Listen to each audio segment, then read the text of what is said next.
लोकसभा और राज्य विधानसभाओं में महिलाओं के लिए 33% आरक्षण की व्यवस्था करने वाला महिला आरक्षण अधिनियम 2023 गुरुवार से लागू हो गया। इसे लेकर अधिसूचना भी जारी हो गई है।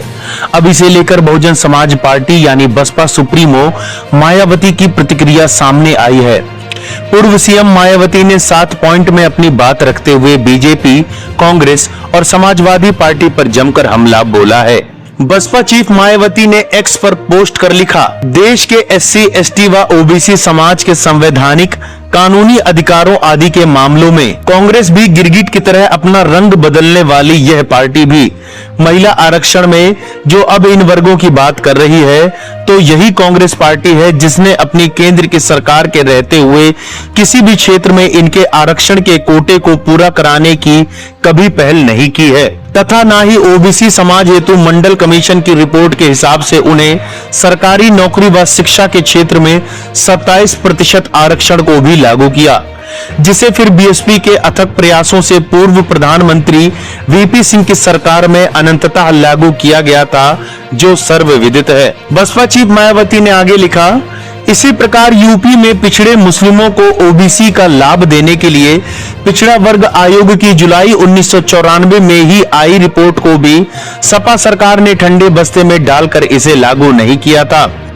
जिसे फिर यहां बीएसपी की दिनांक 3 जून 1995 में पहली बनी सरकार ने इसे तुरंत लागू किया, जो कि अब यही सपा अपना रंग बदलकर अपने राजनीतिक स्वार्थ में इनकी महिलाओं को अलग से आरक्षण देने की बात कर रही है। इस प्रकार अन्य मामलों की तरह इस मामले में भी सपा जब सरकार में नहीं है तो अलग रवैया अपना रही है, किंतु जब सरकार में होती है तो अलग संकीर्ण जातिवादी व तिरस्कारी रवैया अपनाती है।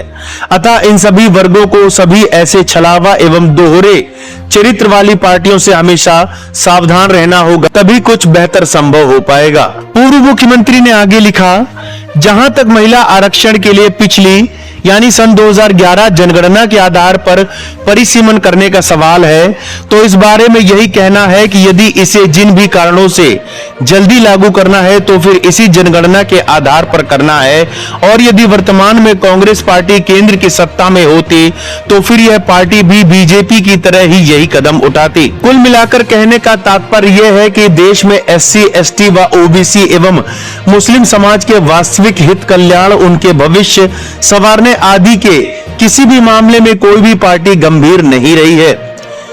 इसीलिए महिला आरक्षण के मामले में इन वर्गों को अभी जो कुछ भी मिलने वाला है तो उसे इनको फिलहाल स्वीकार कर लेना चाहिए, और इस मामले में आगे अच्छा वक्त आने पर इनके हितों का सही से पूरा ध्यान रखा जाएगा।